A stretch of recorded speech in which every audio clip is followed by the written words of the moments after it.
जय हिंद दोस्तों, एक बार फिर से स्वागत है आपका। आज हम डिस्कस करेंगे काफी इंपॉर्टेंट टॉपिक के बारे में जिसका नाम है बौद्ध धर्म।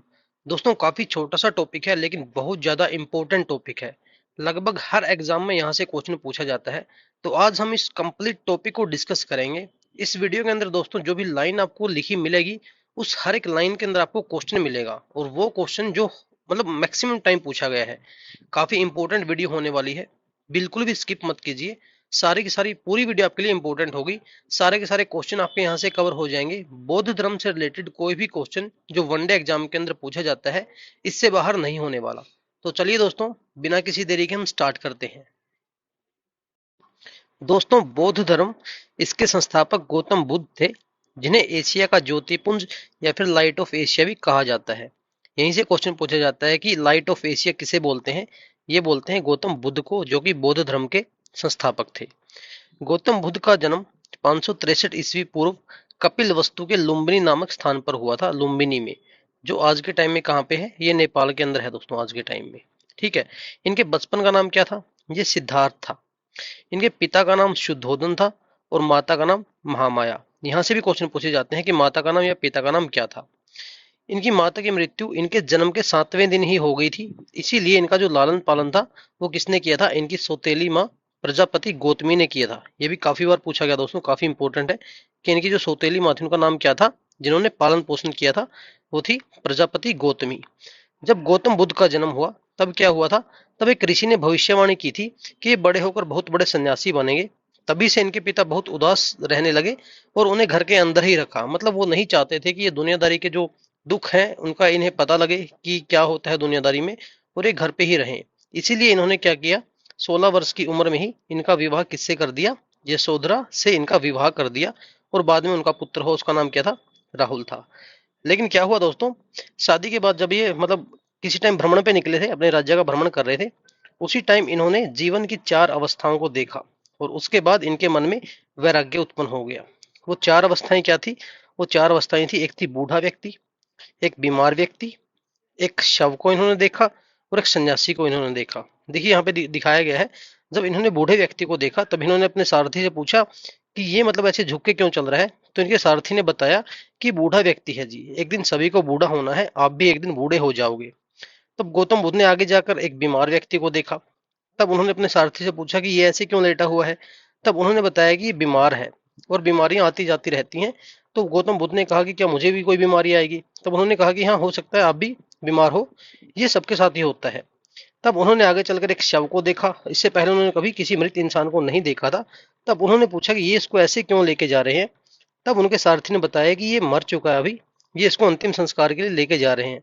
तब भगवान मतलब गौतम बुद्ध ने कहा कि ऐसा भी होता है क्या, मतलब मैं भी कभी मरूंगा? तो उन्होंने कहा कि हाँ जी, जिसने जन्म लिया है उसको मरना तो है ही। फिर उन्होंने एक सन्यासी को देखा। तब उन्होंने सारथी से पूछा कि ये इंसान ऐसे क्यों बैठा है। तब उन्होंने कहा कि ये भगवान में भक्ति में लीन है, ये भगवान का नाम ले रहे हैं ताकि संसार के ये सुख दुखों से ये मतलब मुक्ति पालें और मोक्ष की प्राप्ति कर लें। तभी भगवान बुद्ध के मन में आया कि नहीं, मुझे भी ऐसी ही जिंदगी जीनी है, मतलब एक सन्यासी के रूप में मेरे को जीना है, मुझे दुनिया के सुख दुखों से मुक्ति पानी। तो सांसारिक समस्याओं से दुखी होकर सिद्धार्थ ने 29 वर्ष की अवस्था में गृह त्याग किया, जिसे बौद्ध धर्म में महाभिनिष्क्रमण के नाम से जाना गया। महाभिनिष्क्रमण ये कब किसको जाना जाता है? जब वो भगवान बुद्ध 29 वर्ष की अवस्था में अपने घर को त्याग देते हैं। ठीक है। तो ज्ञान की खोज में बुद्ध इधर उधर भटकते रहे। फिर उन्हें कौन मिले? अलार कलाम। काफी इंपॉर्टेंट है दोस्तों, अलार कलाम उन्हें मिले जो इनके पहले गुरु बने। इन्होंने अलार कलाम जी से सांख्य दर्शन की शिक्षा ली। आगे चल के इसके बाद महात्मा बुद्ध ने अपने 5 मित्रों के साथ सारनाथ के वन में कई वर्षों तक कठिन तपस्या की। इसके बाद वो ज्ञान की प्राप्ति के लिए कहाँ चले गए? गया चले गए, जो कि बिहार में पड़ता है। कठिन तपस्या के बाद 35 वर्ष की आयु में वैशाख पूर्णिमा की रात निरंजना नदी के किनारे पीपल के वृक्ष के नीचे सिद्धार्थ को ज्ञान प्राप्त हुआ। और ज्ञान प्राप्ति के बाद सिद्धार्थ क्या कहलाए? बुद्ध के नाम से वो जाने गए। और वो जगह जहाँ पे ज्ञान प्राप्त हुआ था उसको बोला गया बोध गया, और जो वृक्ष था उसको बोला गया बोधि वृक्ष।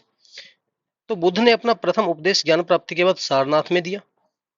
बौद्ध धर्म के अनुसार इसको क्या बोला गया? इसको धर्म चक्र प्रवर्तन बोला गया, जब उन्होंने पहला उपदेश दिया था। उन्होंने यह उपदेश पाली भाषा में दिया गया था। तो बुद्ध ने अपने सर्वाधिक उपदेश दोस्तों कौशल देश की राजधानी श्रावस्ती में दिए थे। काफी इंपॉर्टेंट है, पूछा गया क्वेश्चन है कि सबसे ज्यादा उपदेश कहाँ दिए गए थे? श्रावस्ती के अंदर, जो कौशल देश की राजधानी हुआ करती थी। महात्मा बुद्ध ने दोस्तों 4 सत्य कथन कहे थे। उनके 4 सत्य कथन है जो काफी इंपॉर्टेंट है। पहला कि संसार दुखों से भरा हुआ है। दूसरा, हर दुख का कोई ना कोई कारण है। सभी दुखों का सबसे बड़ा कारण क्या है? इच्छा है, कि हम जितनी ज्यादा हमारी इच्छा होगी उतने ज्यादा हमें दुख मिलेंगे, और इस इच्छा पर नियंत्रण पाया जा सकता है। क्वेश्चन काफी बार पूछा गया दोस्तों, ऑप्शन दे दिए जाएंगे, 4 ऑप्शन, इनमें से ये पूछेगा कि इन 4 सत्यों में से कौन सा ठीक है, कौन सा गलत है। इस तरीके से क्वेश्चन दिए जाते हैं। इस पूरे लेक्चर की पीडीएफ दोस्तों आपको हमारे टेलीग्राम चैनल के ऊपर मिलेगी, जो कि डिस्क्रिप्शन के अंदर लिंक दिया गया है। पूरा पूरा कंप्लीट लेक्चर आपको पीडीएफ के रूप में मिल जाएगा। उसके बाद दोस्तों, बुद्ध धर्म के 3 रत्न थे। ये पूछा गया है कि 3 रत्न कौन कौन से थे। पहला है बुद्ध, दूसरा है संघ, तीसरा है धम्म। याद रखना, बुद्ध, संघ, धम्म, ये क्या थे? ये बौद्ध धर्म के त्रिरत्न थे। महात्मा बुद्ध के प्रमुख अनुयायी पूछ लेते हैं दोस्तों आपसे ऑप्शन देके कि बताइए इनमें से कौन सा बुद्ध का अनुयायी था। तो बिंबिसार थे, प्रसेनजीत थे, उदयन थे, अशोक, कालाशोक, कनिष्क, अजात शत्रु। ये इंपॉर्टेंट है काफी दोस्तों, इनको याद रखिएगा। इनमें से एक पूछ लिया जाता है कई बार कि कौन कौन से भगवान बुद्ध के अनुयायी थे। तो बुद्ध के अनुयायियों को 2 भागों में विभाजित किया गया था। पहले थे भिक्षुक, दूसरे थे उपासक। भिक्षुक कौन होते थे? ये दोस्तों बुद्ध धर्म के प्रचार के लिए संन्यास ग्रहण कर लेते थे, मतलब घर को त्याग देते थे, बिल्कुल सन्यासी बन जाते थे, इनको भिक्षुक बोलते थे। दूसरा उपासक। उपासक वो होते थे जो बिना घर को त्यागे बौद्ध धर्म का प्रचार करते थे, मतलब बौद्ध धर्म अपना लेते थे वो, लेकिन घर नहीं त्यागते थे। बौद्ध संघ में सम्मिलित होने के लिए न्यूनतम आयु सीमा 15 वर्ष थी। 15 वर्ष से कम का कोई भी व्यक्ति बौद्ध धर्म में संघ में शामिल नहीं हो सकता था। अब कुछ प्रतीक दिए गए हैं दोस्तों, भगवान बुद्ध के जीवन की दशाओं को दर्शाते हैं। ये कुछ प्रतीक हैं, जैसे जन्म, इनके जन्म को किससे दर्शाया गया है? कमल और सांड से। काफी और पूछा गया दोस्तों कि भगवान बुद्ध के जन्म को कौन सा प्रतीक दर्शाता है? कमल और सांड।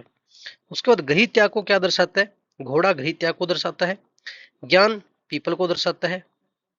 निर्वाण दोस्तों पद चिन्ह। ठीक है, ये चारों इंपॉर्टेंट है, याद रखना। पीपल का पेड़ क्या दर्शाता है? ज्ञान, क्योंकि ज्ञान की प्राप्ति पीपल के पेड़ के नीचे हुई थी। ठीक है, आप इस तरीके से भी याद रख सकते हो। घोड़ा मतलब वो घोड़े पे घर को त्याग के गए थे, इस तरीके से याद रख सकते हो। एक्चुअल में गए नहीं थे घोड़े पे, बस वैसे याद रख सकते हो आप। उसके बाद 80 वर्ष की अवस्था में 483 ईस्वी पूर्व कुशीनगर में बुद्ध का निधन हुआ, जिसे बौद्ध धर्म में महापरिनिर्वाण कहा गया। ये भी काफी बार पूछा गया कि महापरिनिर्वाण किसको कहा गया। तो बुद्ध की जब डेथ हुई थी, निधन हुआ था, उसको बोला गया था महापरिनिर्वाण। निधन के पश्चात बुद्ध की अस्थि अवशेषों को भारत की 8 जगहों पर स्थापित किया गया। जो अस्थि अवशेष बचे थे उनको 8 जगहों पर स्थापित करके स्तूपों का निर्माण करवाया गया, और जो सबसे बड़ा स्तूप था वो था सांची का स्तूप। तो ठीक है दोस्तों, जो स्तूप क्या होते हैं? मेनली जो बुद्ध की अस्थियां थी उनके अवशेषों के ऊपर ही स्तूपों के निर्माण करवाए गए थे शुरू में 8 जगहों पर। बौद्ध धर्म के प्रचार के लिए 4 बौद्ध संगीतियों का आयोजन किया गया था। काफी इंपॉर्टेंट क्वेश्चन दोस्तों, सबसे ज्यादा इंपॉर्टेंट यही है यहाँ से। सबसे पहले जो बौद्ध संगीति थी वो 483 ईस्वी पूर्व में राजगीर में हुई थी। करवाई किसने थी? अजात शत्रु शासक थे, और अध्यक्ष कौन थे? महाकश्यप। ये अध्यक्ष हैं अजात शत्रु शासक, और जगह कौन सी थी? राजगीर। उसके बाद 100 वर्ष बाद 383 में कहाँ पे? वैशाली में। किसने करवाई थी? कालाशोक ने, और अध्यक्ष कौन थे? सबा कमिजी। उसके बाद 255 ईस्वी पूर्व पाटलिपुत्र में अशोक ने करवाई थी, और मोगली पुतिस यहाँ पे अध्यक्ष थे। अगली चौथी लास्ट प्रथम ईस्वी पूर्व करवाई गई थी, ये कुंडलवन में हुई थी। ये कनिष्क के द्वारा करवाई गई थी, जहाँ पे अध्यक्ष थे वसुमित्र और अश्वघोष दोनों, मतलब ये अध्यक्ष थे वसुमित्र और उपाध्यक्ष थे अश्वघोष। याद रखना दोस्तों, 483 में पहली, फिर 383 में दूसरी, 255 में तीसरी, और प्रथम ईस्वी पूर्व में चौथी। राजगिरी में, वैशाली, पाटलिपुत्र और कुंडलवन। अजातशत्रु, कालाशोक, अशोक और कनिष्क, इनको याद रखना। किसी भी तरीके से ट्रिक बना के भी आप इनको याद कर सकते हो। चौथी बौद्ध संगीति के बाद बौद्ध धर्म 2 भागों में बंट गया था। यहाँ से पूछा जाता है कि बौद्ध धर्म कितने भागों में बंटा था? तो 2 भागों में। पहला था हीनयान, दूसरा था महायान। तो दोस्तों हीनयान जो था ये बौद्ध धर्म का प्राचीनतम रूप है, और जो महायान है ये नवीन रूप है। जो हीनयान था एक कठोर मार्ग माना जाता था, इसके ऊपर चल के बहुत कम लोग मतलब निर्वाण की प्राप्ति कर सकते थे।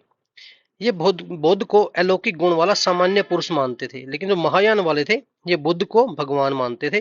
और ये सरल मार्ग है दोस्तों, इसके द्वारा काफी अधिक लोग निर्वाण की प्राप्ति कर सकते हैं, ये माना जाता है। अब बौद्ध साहित्य की बात करें दोस्तों कि पुस्तकें, कुछ लेख क्या मिले हैं, तो एक त्रिपिटक सबसे इंपॉर्टेंट, ये बौद्ध ग्रंथ है दोस्तों त्रिपिटक। इसके अंदर 3 पिटक कौन कौन से हैं? विनय पिटक, सुत्त पिटक, अभिधम पिटक। पूछ लिया जाता है क्वेश्चन के त्रिपिटक किसका ग्रंथ है, कौन से धर्म का ग्रंथ है? तो ये आएगा बौद्ध धर्म त्रिपिटक। उसके बाद जातक कथाएं किस धर्म से रिलेटेड है? ये भी बुद्ध धर्म से रिलेटेड है। इसके अंदर क्या है? जो बुद्ध की पुनर्जन्म या पुराने जन्मों की कथाएं बताई गई हैं यहाँ पे, और ये पाली भाषा में लिखा गया है। उसके बाद बुद्ध चरित्र, इसकी रचना दोस्तों अश्वघोष के द्वारा की गई थी। काफी बार पूछा गया क्वेश्चन है कि बुद्ध चरित्र की रचना किसने की? अश्वघोष ने। ये संस्कृत भाषा में लिखा गया है और यह एक महाकाव्य जो है इसको बौद्ध ग्रंथों में बुद्धों की रामायण के नाम से जाना जाता है। ध्यान रखना, बुद्ध चरित्र को क्या क्या मानते हैं? बुद्धों की रामायण इसको मानते हैं। और एक है दोस्तों धम्मपद। धम्मपद को पाली भाषा में रचा गया है, इसको बौद्धों की गीता के रूप में माना गया है। ठीक है, तो हमारा बुद्ध धर्म कंप्लीट हो गया दोस्तों। यहाँ पे सारे के सारे जितने क्वेश्चन मतलब पिछले सालों में आए हुए हैं वो सारे इस वीडियो के अंदर कवर हो गए हैं। इससे बाहर कोई भी क्वेश्चन आने वाला नहीं है।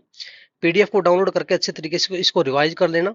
ठीक है, और अगर वीडियो अच्छी लगे तो प्लीज चैनल को सब्सक्राइब जरूर कीजिए, लाइक कीजिए और कमेंट करके बताइए कि आप क्या इंप्रूवमेंट चाहते हो इस वीडियो के अंदर। थैंक यू दोस्तों।